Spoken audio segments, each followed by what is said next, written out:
So Wrath of the Lich King Classic is literally coming out today, and that means that it is time to level. It is time to get to level 80, and that is why today we are going to be talking about how I am going to be building out my character for leveling a Death Knight in Wrath Classic from 70 to 80. First of all, we've got to talk about the spec, alright? So let's go ahead and hop into the talent calculator, and I'll break down a couple of specs that I recommend to you guys. Alright, so here we are inside of a talent calculator, and let's go ahead and start building out our spec. First of all, should you level in Blood, Frost, or Unholy? And in my opinion, you're good leveling in any of those three. They're all perfectly fine and capable of leveling. Blood is going to do less damage, going to have more survivability.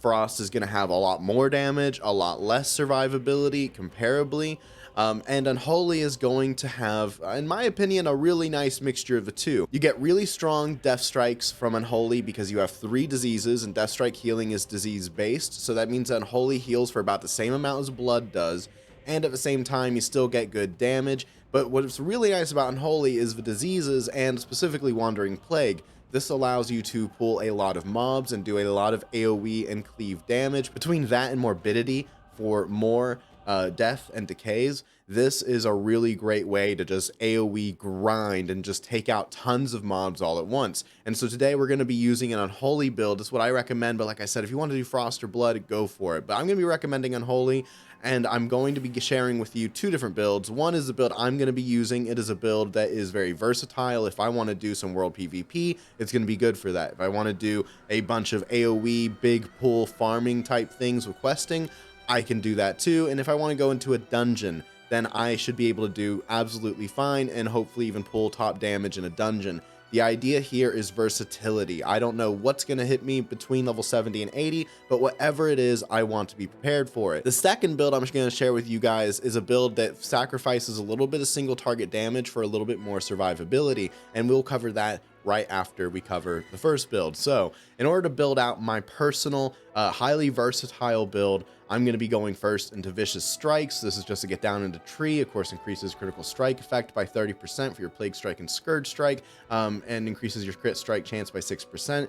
Virulence increases your chance to hit with spells by 3%. Once again, getting down in this tree, also very good. Increases damage over time with diseases by 30%. Very good. We're going to go ahead and go straight into Epidemic, and the reason we're going Epidemic is because things don't necessarily die quickly, especially if we're looking at bosses or dungeon fights, and so you don't want to be renewing those diseases all the time. Next up is Morbidity, and this is very clear. It's because we want extra death coil damage, but we also want that reduced cooldown on death and decay. So we're going to go ahead and grab that. We're going to grab Ravenous Dead to, of course, make our ghoul worth having. Then I am going to go ahead and grab Outbreak because this is going to be using Scourge Strike as a main source of single target damage, alright? Then I'm going to go into Necrosis. This is more single target damage. We're going to take Corpse Explosion. Corpse Explosion, and we're going to be using this pretty much on cooldown in order to get more AoE damage. This is going to be super key to just taking out big groups of enemies. Next up, we got to get on a Pale Horse. This is one of the best leveling talents in the game, and it is amazing. Reduces stun and fear effects, increases your mounted movement speed by 20%. This is really good, definitely worth having. All right, so next up, we're going to grab Knight of the Dead. Knight of the Dead, of course, just gives us more ghoul control and makes our ghoul a permanent pet. We're going to get Master of Ghouls. Once again, this goes to make our pet worth having and make it good. From there, we're going to grab Unholy Blight, and this is for when you run into those elite mobs, or if you decide to do some dungeons, or even some light PvP, then Unholy Blight is just one of the best abilities in the game for single target overtime DPS. Then we're going to be grabbing Impurity. Impurity is a must-have, increases the attack power bonus of your spells by a percentage, must-have. We are going to be grabbing Dirge. This is going to make sure that we have the runic power we need to use Corpse Explosion on cooldown. Then we're going to go ahead and grab 1 point in Magic Suppression. There's a lot of magic in Wrath of the Lich King, and this is going to just be good. Like 8% spell damage reduction across the board at all times is just too good to pass up, honestly. Then next up, we're going to go down, we're going to grab Ghoul Frenzy. This ability actually it adds a lot of damage onto your ghoul. I was doing some testing with it, and it actually just shocked me how much single target damage your ghoul puts out using this in comparison to when they don't. When you don't use Ghoul Frenzy, your ghoul basically doesn't matter. I'm not gonna lie to you, it basically doesn't matter. But with this, it ends up doing about 10% of your damage on my current beta character, I mean, it really shocked me how big of a difference it makes. So definitely grab Ghoul Frenzy. Not to mention, it's good to be able to heal your pet. If, you know, if you're doing those big pulls, if your pet dies, you can't sack it, can't heal, you die. Not a good time. So definitely grab Ghoul Frenzy. Next up, we definitely want Bone Shield. This is just a 1 point, really good damage reduction ability. We're definitely going to want that. And now we're getting into the bread and butter of this spec, and we're going to want Crypt Fever, which of course increases disease damage taken. We're going to want Ebon Plaguebringer, which main thing here is that it does a lot of damage, increases our damage done to the opponent, and it gives us 1 extra dot in the opponent, which increases our Death Strike healing by 5%. So that makes a 15% Death Strike heal, which is chunky. All right, we love that. Then we're also going to be grabbing Wandering Plague. Wandering Plague is super important PvE talent for Unholy DKs. This makes almost no difference in single target. However, in AoE fights, it just crits and it just explodes and it just takes out enemies. So let me read this to you. It says, when your diseases damage an enemy, there is a chance equal to your melee crit strike chance that they will cause 100% additional damage to a target and all enemies within 8 yards. Ignores any target under the effect of a spell that's canceled by taking damage. This is amazing. This is really powerful. You definitely want Wandering Plague. It is a lifesaver in those AoE type situations, and it literally is the meat grinder that you're going to be grabbing and dragging these mobs into. Next up, we're going to want Scourge Strike for this build. This is your main single target damage button, and then we're going to be going into Rage of Rivendare and Summon Gargoyle. All right, from there we're going to be going into the Blood Tree, because Blood just has these amazing questing talents like Butchery, which gives us extra runic power generation when we kill an enemy. It also gives us some passive runic power generation. This and Dirge are what's going to allow us to get off Corpse Explosion basically on cooldown, which is really nice. And then we're going to be going into Subversion. That really is just to get down into this tree, and it's also to increase the crit strike damage from our Scourge Strike and to reduce our threat generation if you decide to go into a dungeon or two. From there, we're going to be going into Bladed Armor, and now we are at level 70. As you level up with this build, I recommend going all the way into Bladed Armor, which gives you way more damage, way more stat for your points than going into two-hand weapon specialization does. You get way more attack power out of Bladed Armor. So Bladed Armor is really nice. And from here, you can basically go into Rune Tap for that extra healing. You can go into Dark Conviction. I'm definitely going to be going into Dark Conviction. That puts us at about level 78. From there, you could grab Rune Tap. That's just going to make life really, really nice. And really, you're 79 here. You can really just go wherever you want. You could grab a little spell deflection. You could you go into that two-hand weapon specialization. If you wanted to, you could grab a point in Scent of Blood.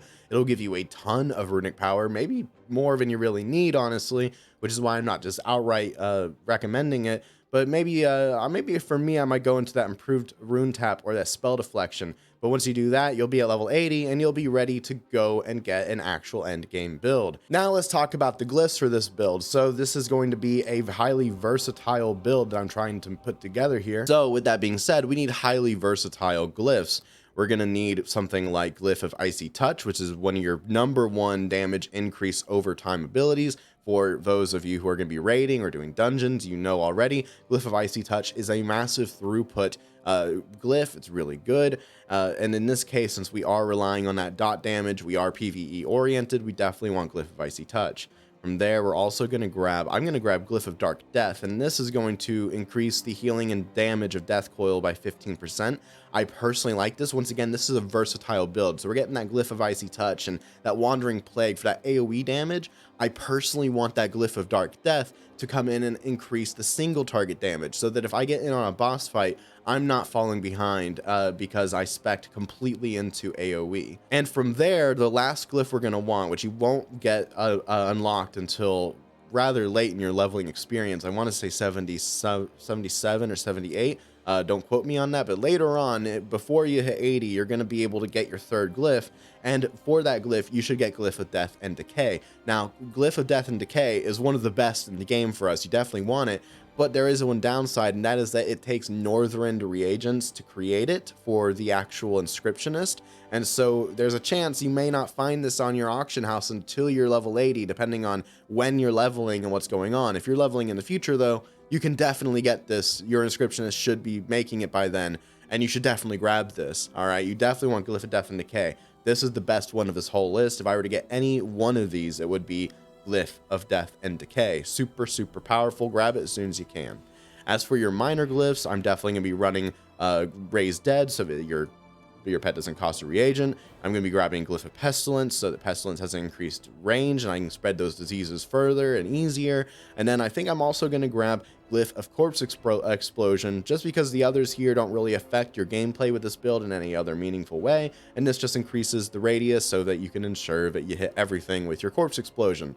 Sounds like a win-win to me. Who this build is for people like me who prefer to have a lot of versatility, who prefer to do a lot of damage and rely on that damage to kill things before they kill you. This is my personal pick for people that also have gear. As you know, I'm going into this expansion with a full set of PvP gear, so for me, gear is no issue, and dying isn't really going to be much of an issue either. And so I have the ability to sacrifice a little bit of defense for a little more offense, and that's what this build is all about, is relying and leaning on your damage. If that sounds like your playstyle, then this is the build for you. However, if that does not sound like your playstyle, then this is basically the same build. I just changed the talents, by the way, if you didn't notice. This is basically the same build. However, this build has a little more defensive in the sense that you're actually not taking Scourge Strike, and you're relying more on your Death Strike. You're basically just not using Scourge Strike at all. You're literally not taking it. You're just using Death Strike to replace it. And the reason that I like this build is because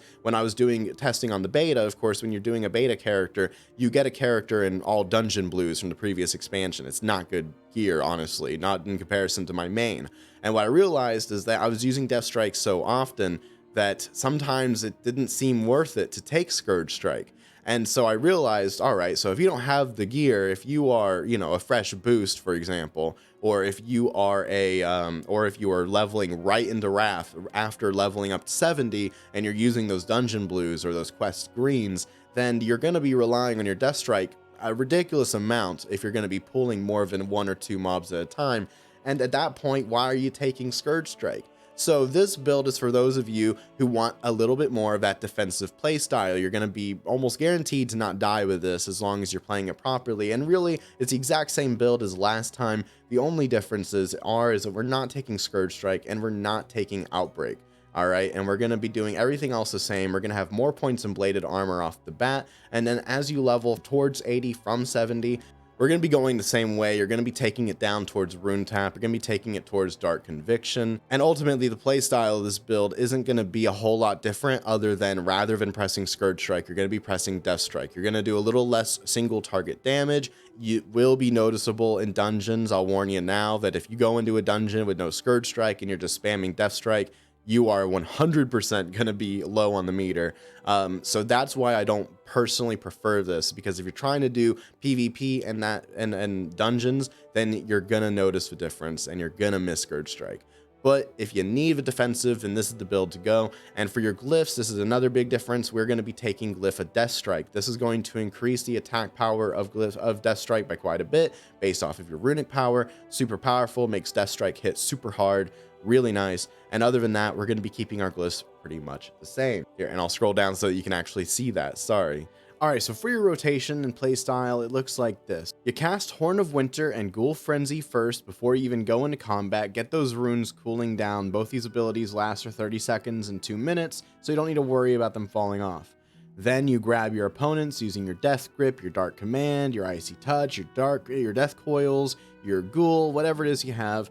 Get your opponents clumped together. Then you drop Death and Decay on their head, and then you apply your diseases using Icy Touch and Plague Strike. Once you have those applied on your main target, then you use Pestilence to spread your diseases. From there, you go into an either single target or an AoE rotation. So for your single target rotation, you're going to be using Scourge Strike to build your runic power. You're going to be using Death Coil to spend your runic power, and you'll be using your Rune Strike every now and again whenever you don't have enough runic power for Death Coil, but you want to get that extra damage in there. Rune Strike hits pretty hard, and I like using it. Then you use your Blood Runes on your Blood Strikes. Now for your AoE rotation, you're going to be doing the exact same thing, except you're going to be replacing your Blood Strikes with your Blood Boils, and you're going to be doing far less Death Coils, and you're going to be focusing on using your runic power on Corpse Explosion.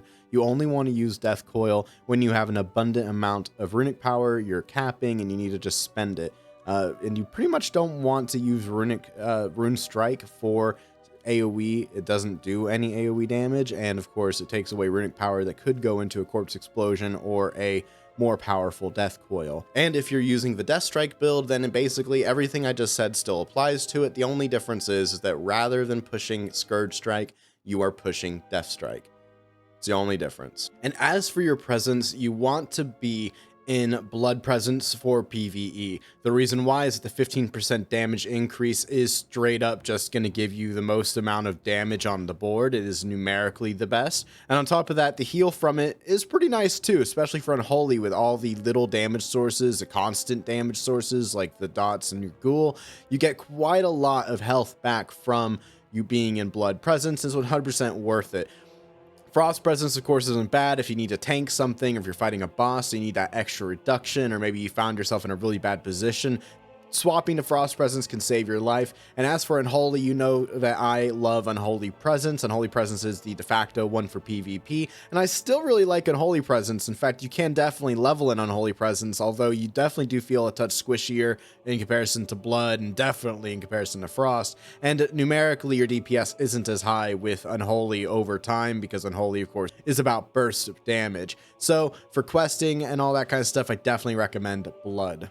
And that's it. That's the rotation. So now let's talk a little bit about gearing. So gearing, you pretty much are going to be wanting plate gear with strength on it, of course. If you might be saying, what about agi gear or agility gear?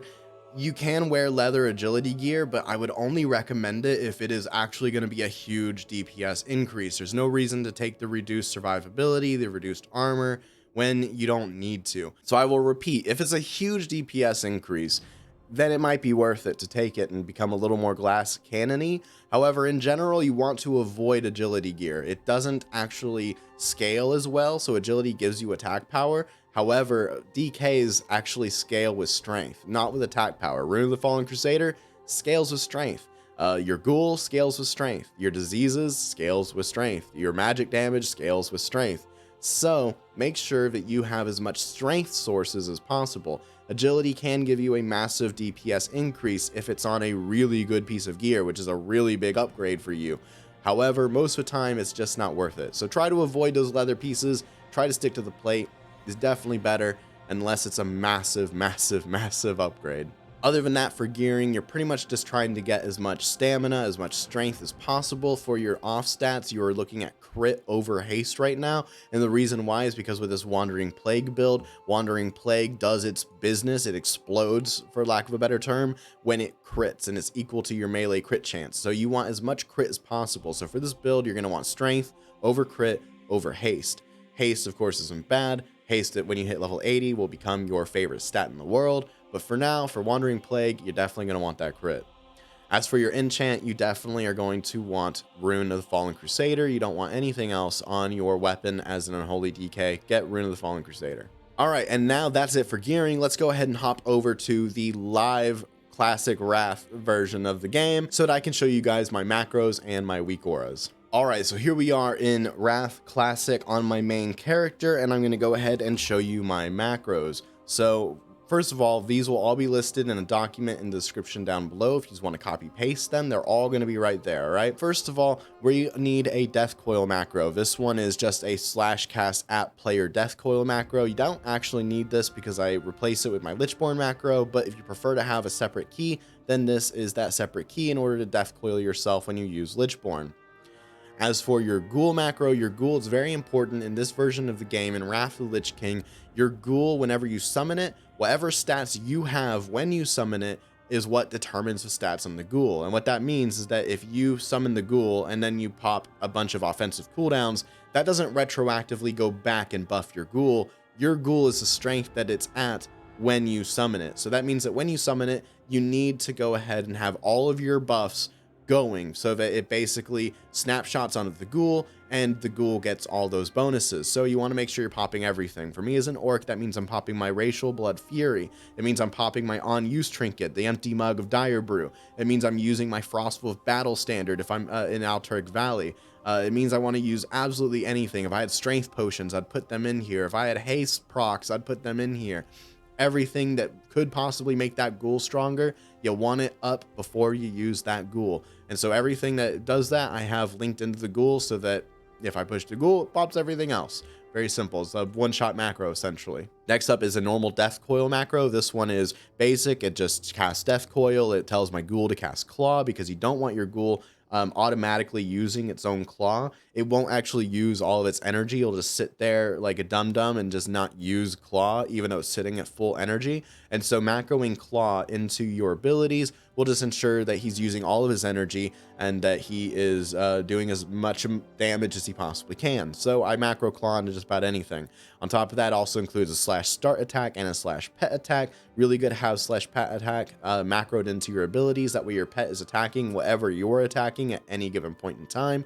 And slash start attack is something worth having just in everything, honestly. Slash start attack, you should just have macroed into everything so that you're always meleeing and you're not just sitting there looking at a guy hoping you're doing damage. Next up is DND. It's a slash cast at cursor macro. So I just push the button and drops my DND wherever my mouse is on the screen. Super convenient, super easy, super quick. Gotta have it. The next one is Death Pact, and what this does is it actually just basically uses my Battle Master's Determination, which increases my health and before doing it. And the reason I do that is because Death Pact is percentage-based healing, so if your health pool is larger when you use it, you get a bigger heal. It's honestly not like a really great idea to macro these both together. Like, it's not perfect, it's not ideal, it's kind of lazy. It's better to definitely have these not linked. All right, so I'll just kind of give you that heads up, but the idea behind it, the logic is sound. Like, if you need that big of a heal, then having these two linked together is very useful, and it will definitely give you a very big heal. Next up is my Death Strike, and what this does is this is for my Blood Spec, but this just links Rune Strike in with my Death Strike. This is actually really cool for Blood DKs out there. You can definitely just like kind of macro Rune Strike into just about everything, and it's not too bad of an idea. It can be a bad idea at level 80 though, because if you use all your runic power, you can't use all of your abilities, and then you could end up dying because you can't use a piece of utility that needs it because you used all your runic power. Not very good there, but for a little bit of cheesy blood DK play on the side, it's actually pretty useful and it's pretty funny and it does good damage. Next up, you're gonna need Gnaw. Gnaw is a it's your pet stun, all right? So you just you can't use it otherwise. You definitely don't want your pet to decide when. So what you do is you right click on the pet icon down here for Gnaw, and that turns it off auto use. So he'll never use it on his own now. And then you just make the macro and you put it on your bar, and now you control the stun. You're in control of the ghoul. Same thing for your claw. Like, you can just auto disable that so that he doesn't use it automatically. It doesn't really matter if you got it macroed in, then he's going to use it no matter what. So it doesn't really matter if you have it on or off. And then leap, I do personally leave it on auto. However, you can totally just make a macro slash cast leap and it will leap at a target. And that's definitely not a bad way to go. I personally just don't use it a lot, and I don't really have a keybind for it, so I don't. But if you want to have perfect 100% control of your ghoul, then that is definitely something you're going to want to do, is create a slash cast at mouse over, or slash cast at focus, or slash cast leap macro. Next up is Lichborn, and this is a Lichborn macro that basically it does everything as a cast sequence macro, that when you press it once, it casts Lichborn. When you press it again, it casts Death Coil at yourself. So this is just an all self-contained Lichborn healing macro. Definitely recommend it. You won't be using it for leveling because you can't get to Lichborn as an Unholy DK until level 80, but when that time comes, this is a really useful macro to have. Then Plague Strike, this basically follows the rules of my Death Coil and all that stuff. It just has slash cast Plague Strike, slash cast Claw, slash start attack, slash pet attack. And the same thing goes for my Scourge Strike. It has Scourge Strike, pet attack, start attack, slash cast Claw, all into it. Like I said, just to make sure that I'm maximizing my damage. And then finally, we have my Blood Fury Racial. This is on a different cooldown than Gargoyle, and that's why I have it separated out, so I can use it separately. And it uses my Empty Mug of Dire Brew and my Blood Fury at the same time. The reason I batched these two together in this case is because they share a cooldown. They both have 2-minute cooldowns, and so basically I can always use them at the same time, so I probably should always use them at the same time. And so I have them put together for a little bit of convenience. And that's it for my macros. Now, it is a little bit light on the macros. There's so many more that I could make, and when I hit level 80, I will be making an in-depth macro guide with all kinds of mouse overs and focus targets and all kinds of crazy end game macros. But for leveling, that is more than you're going to need to get you going. Now let's take a quick look at weak auras. Here are my weak auras I have turned on for Unholy. One is basically just tracking my Ghoul Frenzy. That's the Ghoul Frenzy icon here in the center of the screen. And the other one is tracking my Rune of the Fallen Crusader. What these do is that Ghoul Frenzy, it turns on whenever Ghoul Frenzy falls off my ghoul. So if I use the Ghoul Frenzy button, then it falls off. Basically, the warning goes away. Basically, this just to remind me to use it. And then Rune, the one of Rune of the Fallen Crusader, what it does is that whenever I get the Rune of the Fallen Crusader buff, then it activates and it shows me. That way I know when is a good idea to burst, when is a good idea to go hard, when it is not a good idea to burst and go hard. If you want these WeakAuras for yourself, then I have the strings linked in my Discord. All you gotta do is join. It's completely free. There's a link in the description down below. There's a whole channel dedicated to WeakAuras that I have created, and you can just go in and you can just copy the strings and import them into your game, and then you are all good. If you want to know what that looks like, then you just click new or import up here on your WeakAuras, and then you just copy paste the string right into it. You hit close, and then it literally just loads it up and it just works. All right, so if you're interested in that, check down in the description below for my Discord. And with that being said, I want to give you one last tip, and that is that try and have dual spec if you can. I know it's like the last minute. If you don't have it, it's not like you're gonna get 1,000 gold in the next few hours, but if you can get it, try to get it. And that is dual spec, dual specialization. All right, it is really useful to be able to go into blood spec and whoop some ass as a blood DK and solo some bosses. All right, and do what you need to do. Like, this is lifesaver. The biggest thing I could suggest to you is try and have dual spec. If you can't, then you can't, and that's all right. You're gonna have to make do, and you will make do. You'll be okay. But if you can afford it and you've been holding off, or if you haven't set, or if you bought it and you haven't set it up for blood yet, and it's maybe for frost or for another version of Unholy, go and get a blood spec, okay? And this blood spec I'm running right here is actually one that I got from a guy named Sarth. He's a fellow YouTuber. I really like his content. He makes a lot of cool DK videos. I'll link him in the description down below with his video that I got this blood DK build from. I really like this build. It's his build for soloing raid bosses, and it does really good, that's for sure. It's very defensive, really like it. So if you're interested in that, check in the description down below. All right, and with all that being said, we are done. Thank you so much for watching. I hope you enjoyed the video. Hit that like button, hit that subscribe button if you want to see more videos like this, and have a blast in Northrend. Catch you next time.